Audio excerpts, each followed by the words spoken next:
the rough forging, then we come to the grinder, and then we turn it into a knife blade. Almost.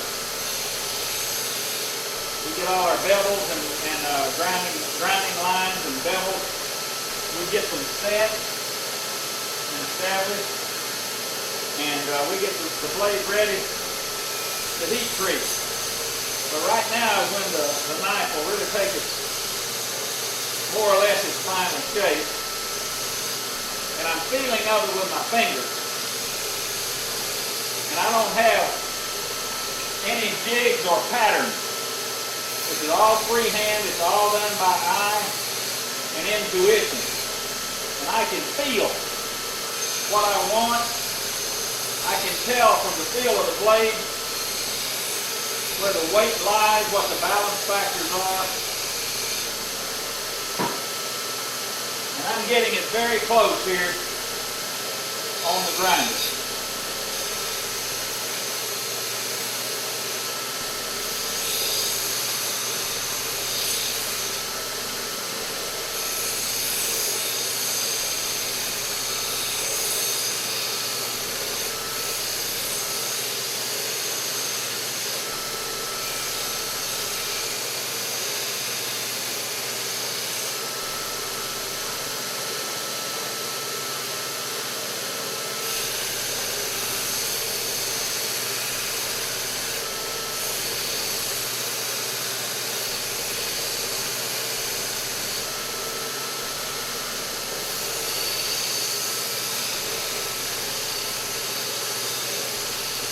This is nothing in the world but you just stand here and you get it done.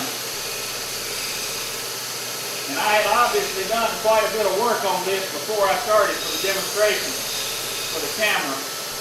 But in any case,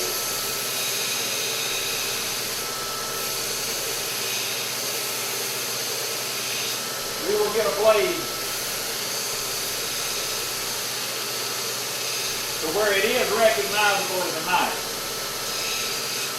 We get it rough, we get it ready to heat treat. Ready for heat treatment.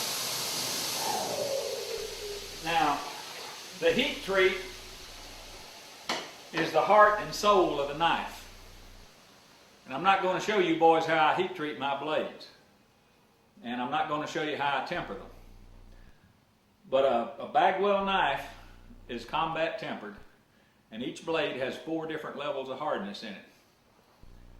This is a blade that has been heat treated and tempered. And you will notice that the tang back here, the color of it is dead soft. The color is a flat grayish blue. That tang will bend 90 degrees and not break. But then you'll notice it kind of goes to purple and a purplish brown here, and we've got purples running along this back edge. That is tempered to the consistency of a spring.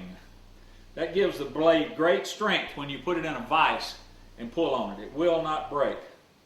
Then you see a transition in the color where it goes into a purple and sort of a brown. And this is an intermediate hardness. It's a transition from the spring temper that gives the spine of the knife, that's in the spine of the knife, that gives a knife great strength. And then down here on the cutting edge is a purplish brown blue that is the optimum hardness for edge retention. You'll notice out on the point that it is a little bit lighter brown. That lighter brown indicates that the point is a little bit harder than is the cutting edge, because the point of the knife is going to accept more abuse. And the colors are the same on both sides. Actually, they're a little more striking on this side. And you can see the drawn annealed tang. You can see the live colors for the spring in the back of the blade. You can see the transitional purples. You see the brown cutting edge and then the light straw out on the tip. This is a properly tempered combat blade. You cannot achieve this in an oven where the blade is heated to the same temperature top to bottom and end to end. The only way to achieve this is to individually temper each blade at a time using the time-honored blacksmith forging and tempering techniques that were used to make the edged weapons in medieval Europe that were designed for hand-to-hand combat. When you see a blade that has just been edge tempered, and you see that hard tempering line on the blade, in my opinion, that is a blade that is potentially looking to break. Because that hard tempering line, what you have, when the steel is in the soft state, it's called austenite. And when it's in the hardened state, it's called marstenite. And when you see a tempering line, what you are seeing is the hard transition between austenite and marstenite. That is a stress riser. And there is a potential there for a blade that is simply edge quenched to fail.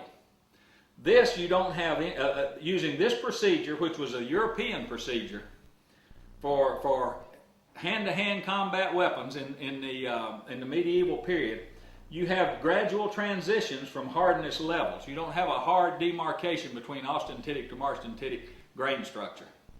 And this is the superior combat blade temper. And this is what you'll find in a Bagwell Bowie knife. Well, fellas, there's been a number of questions about the proper way to sharpen a Bowie knife. And it is an edged weapon it has no equal if it's properly made and properly balanced, but it also needs to be properly sharpened. And I'm going to show you the correct way to sharpen a combat Bowie knife.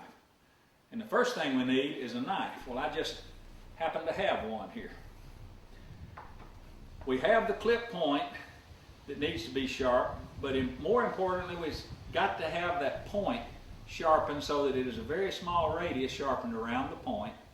And then the primary edge has to be sharpened to a razor edge. So how do we achieve this? I have here an ordinary India stone, and I lay the blade on it and kick the back of it up so that I'm sawing it back and forth on one side of the edge. It doesn't matter which one. And I go all the way up and down the blade. And then I run it hard using pressure away from the cutting edge. And then I run my thumb from the back of the blade toward the cutting edge, and I feel a very soft, slight wire edge or roughness. On the side that was against the stone, it's perfectly smooth. I'm feeling from the back of the edge, back of the blade toward the edge. It is smooth on the side where the stone was. But on the side that was up, I feel a very slight roughness. That is what does the cutting. So then I turn the knife over, and very, very, very gently I go away from the cutting edge, and I'm trying to straighten that burr. I can feel the stone very lightly biting it, and I hit it too hard and I turned it the wrong way. So now I'm going to pull it back and try to get it to where I cannot feel that wire edge on either side of the cutting edge. And I have that now.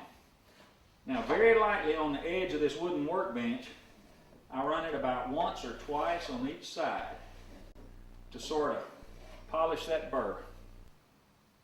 And then I will strop it on my hand. Now you're better off using a piece of leather for this. This is kind of an acquired taste, an acquired skill. And at this point the knife should shave if I can find some hair. And there it goes. There's the hair. Now the primary edge is razor sharp.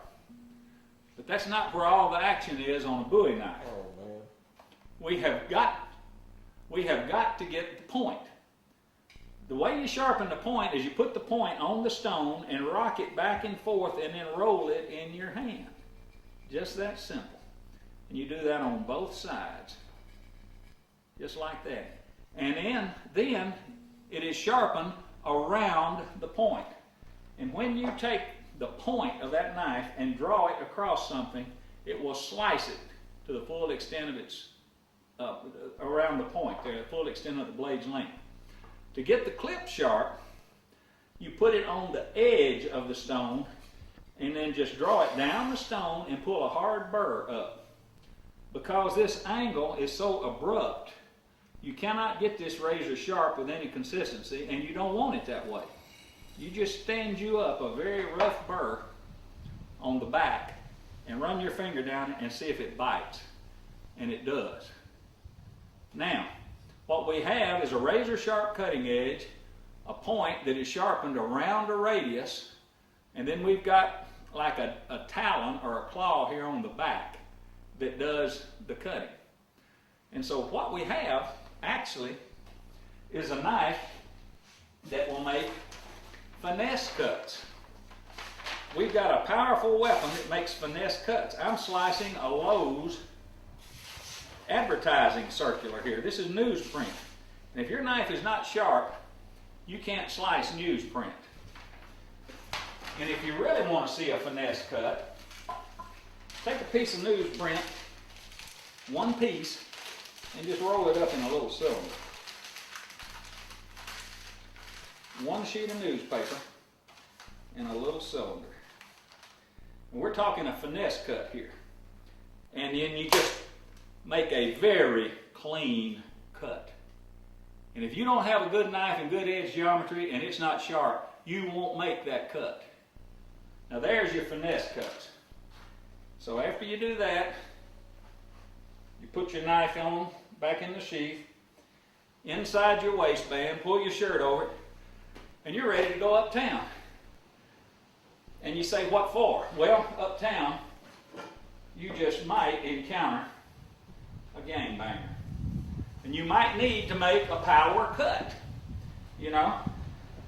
I mean, you might really need to do some heavy duty cutting. So what do? If you need that, you pull out your Bowie knife and you cut his hand off, or any other body part that might get in the way. Now I understand that this is an extreme measure, but we live in extreme times, and sometimes as a life-saving measure, you may need to do that. And if you have a really good Bowie knife and you have it sharpened properly, you can make finesse cuts, you can make back cuts, we'll get into the back cut, and you can make power cuts. Don't let anybody tell you that he can continue to fight after he takes a hit from a Bowie knife. If he does, his arm is stronger than 16 inches of 2x12 building stud or a floor joist. That's the case for the versatility, part of the case for the versatility of a Bowie knife. Well, anyway, after you've dispatched your gangbanger, you can put your knife back in the sheath, insert it in your waistband, put your shirt over it, and go on about your business. Now you see it, now you don't. Now, there is another side to this carry.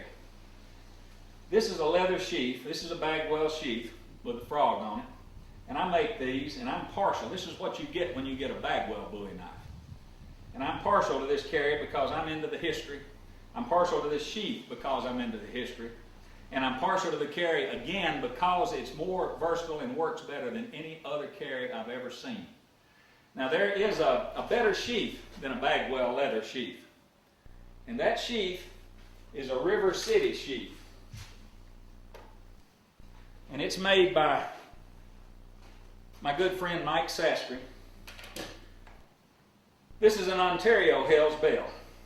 And this is the leather sheath that it comes in. I have carried this knife every day for about 5 years as a rough knock around, work in the shop, sweat all over it knife. It gets a lot of sweat and use. But here is an Ontario Hell's Bell with Mike Sastry's Southern Comfort sheath. This is a wonderful sheath. It is tough, it protects you, water runs in, water runs out, sweat doesn't penetrate it, and it leaves a very small signature, if any, when you carry it inside the waistband. To me, if you're going to have an Ontario Hell's Bell, it's not really totally complete without one of Mike Sastry's Southern Comfort sheaths. Now, the other thing is you may have a Bagwell and have the real deal.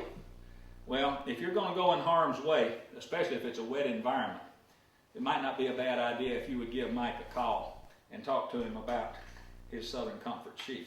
But having said that, we have Mike Sastry here, and I would like Mike to explain some of the philosophy and the workings behind the Southern Comfort, because he's put a lot of work in it and a lot of brain power and effort in it over the years. So I'm going to turn this over to Mike Sastry.